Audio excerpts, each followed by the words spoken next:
Ils se sont tous donné rendez-vous à Cotonou pour cette 14e session ordinaire du Conseil exécutif du WAP. Distinguished ladies and gentlemen, very highly respected guests, it is indeed for me a privilege and an honor to welcome you all. Le West African Power Pool et ses représentants venus de tous les pays membres se sont retrouvés pour évaluer la mission annuelle de l'organisation et prendre de nouvelles résolutions. En 2010, de nombreux projets ont été initiés et achevés dans bien des cas. Des réalisations qui ne peuvent laisser indifférents et dont le secrétariat général se montre très fier. En 2010, nous avons par exemple achevé les études de pré-investissement des projets d'interconnexion Côte d'Ivoire, Libération et Guinée et Bolgatanga-Ouagadougou, dont le financement est entièrement bouclé. De même, nous avons démarré les études de pré-investissement du projet de doublement de la ligne d'interconnexion Côte d'Ivoire-Ghana. Celles du projet d'interconnexion Guinée-Mali sont également en bonne voie. À cette étape de son développement, le WAP est résolument tourné vers l'avenir, montrant sa volonté de dépasser la phase de développement du projet pour se concentrer sur le plus important, notamment la gestion du marché. Au cours de la première réunion extraordinaire du Conseil exécutif tenue le 3 mai 2010 à Cotonou, le Conseil exécutif a donné son accord pour que les partenaires stratégiques soient sélectionnés pour la mise en œuvre du plan d'urgence et de sécurité d'approvisionnement en énergie, sur la base d'un appel d'offres international. À cet effet, le secrétariat général a obtenu le financement de l'USAID pour la préparation des documents d'appel d'offres. Nous avons justement procédé au lancement du processus de sélection en franchissant l'étape de préqualification qui conduira à la sélection du partenariat attendu. Par ailleurs, Monsieur le Président, le WAP, en collaboration avec les sociétés d'électricité membres, et ce, dans le cadre de la facilité ACP-UE pour l'énergie, contribue à l'approvisionnement en électricité de plusieurs villes frontières entre le Ghana disposant de l'énergie électrique, le Togo, le Burkina Faso d'une part, la Côte d'Ivoire d'autre part avec le Libéria. À cette étape de son développement, l'EOA est résolument tourné vers l'avenir, montrant ainsi sa volonté de dépasser rapidement la phase de développement de projet pour se concentrer sur le plus important, c'est-à-dire le développement et la gestion du marché de l'énergie en Afrique de l'Ouest. À cet effet, nous avons déjà lancé le processus de recrutement d'un consultant pour le développement des règles devant régir le marché de l'électricité. En ce moment, nous travaillons également sur la définition des tarifs de transport de l'électricité de la sous-région en vue de leur adoption par les sociétés membres. Les tarifs d'achat, de vente et de transport d'énergie dans le cadre du projet d'interconnexion Bolgatanga-Ouagadougou en font foi. Plus de 777 millions d'euros mobilisés aux fins du développement de projets est une somme importante. Mais le secrétariat général compte aller plus loin dans la recherche des fonds. Nous nous sommes également beaucoup investis à maintenir de bonnes relations avec les institutions sœurs de la CEDEAO, avec l'Union africaine et hors du continent. Le secrétariat général a pris part à différentes rencontres avec la commission de la CEDEAO et d'autres institutions de la sous-région intervenant dans le secteur de l'énergie et à cet effet, début 2011, accueilli à son siège à Cotonou la commission de la CEDEAO dans le cadre de la préparation des accords de financement du programme d'approvisionnement en électricité de la ville de Conakry. La participation du secrétariat général au fora international aux côtés des agences de l'Union africaine, avec la Banque mondiale, la Banque africaine de développement, le Consortium pour les infrastructures en Afrique, l'Agence japonaise de coopération internationale, la KfW, l'Autorité du bassin du Niger, l'Union des producteurs, transporteurs et distributeurs de l'énergie électrique en Afrique, l'UPDA, et d'autres réseaux régionaux africains méritent d'être mentionnés ici. Toutes ces interactions avec nos partenaires techniques et financiers ont permis de mobiliser plus de 777,443 millions d'euros aux fins du développement des projets, de financement des programmes de formation et de renforcement de capacité des sociétés membres et du secrétariat général. Nul n'ignore combien ces ressources sont vitales pour le WAP et ne sauraient faire l'objet d'une quelconque complaisance. Le secrétariat général s'emploie d'ailleurs de façon permanente à les gérer à bon escient, et ce, conformément aux meilleures pratiques internationales de gestion, comme en témoignent les rapports d'audit externes successivement diligentés depuis 2006 par nos bailleurs de fonds. En effet, que ce soit la Banque mondiale, la Commission européenne ou l'USAID, toutes ces institutions ont différemment soumis à des tests d'audit notre système de gestion et en ont prouvé la solidité et la fiabilité. Encouragé par le succès à ces tests de gestion, le secrétariat général travaille à développer, par exemple, son propre code de passation des marchés que nous envisageons de présenter à la prochaine session du Conseil exécutif pour examen et adoption. Et comme si les verrous des milieux économiques avaient sauté, la dynamique d'un marché de l'énergie électrique s'est ouverte au Novotel de Cotonou, où la Banque mondiale, l'Union européenne, la BEI, Banque européenne d'investissement, la BOAD, la Banque africaine de développement, l'USAID et bien d'autres investisseurs se sont succédés, offrant de nouvelles opportunités. Les sociétés membres n'ont alors pas laissé passer l'occasion d'échanger avec les bailleurs de fonds. La contribution des bailleurs de fonds est une donnée essentielle pour la réussite de la mission du WAP. L'apport des sociétés membres est également préoccupant pour le secrétariat général. Dès lors, les retards dans le règlement des contributions mobilisent toutes les attentions. Par ailleurs, le secrétariat général est très préoccupé par le niveau des contributions annuelles de nos sociétés membres qui ont de plus en plus de difficultés à honorer leur engagement. C'est pourquoi, sensible à ces difficultés, le secrétariat général a procédé à la réduction de ses budgets d'investissement et de fonctionnement afin d'alléger la charge de contribution aux sociétés membres.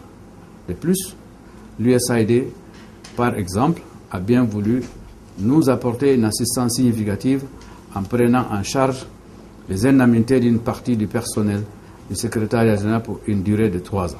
Les bailleurs de fonds font confiance au WAP et tous les projets proposés par son secrétariat général sont intéressants pour ces derniers. Je voudrais souligner ici que c'est relativement unique et que donc cela montre aussi la qualité de votre organisation qui donc nous permet, grâce à cette réunion, de procéder donc aux échanges tout à fait nécessaires à la poursuite donc de notre coopération. Je voudrais souligner, bien sûr, que l'énergie, effectivement, représente une priorité, aussi bien pour l'Union européenne que pour l'Afrique et que pour l'Afrique de l'Ouest. Et donc, je crois que dans ce même cadre, il a déjà été mentionné aussi la nécessité de travailler dans un cadre régional. Et donc, nous nous félicitons à nouveau que nos intérêts, en ce sens, concordent. Le WAP et ses États membres se sont retrouvés à Cotonou pour 6 jours d'échange qui révèlent aux participants le sens de l'engagement du secrétariat général du WAP dans la résolution de la crise énergétique en Afrique de l'Ouest. Occasion saisie pour réfléchir sur le système électrique en Afrique de l'Ouest pour les prochaines années. L'idée d'une filière nucléaire se précise, mais avec peu de réalisme. Donc en fait, on a eu une rencontre et une réunion très fructueuse avec une discussion entre les différents pays. Et chaque pays a eu l'occasion de présenter la situation spécifique qui existe dans son pays en termes de demande et en termes d'offres énergétiques. Et il y a eu des débats très intéressants sur les plans d'urgence qui sont mis en place dans les différents pays, sur le plan de développement aussi bien de la production que du transport électrique dans la région. Et nous avons eu également, par exemple, des discussions sur des sujets intéressants et très forts d'actualité, comme par exemple l'énergie renouvelable.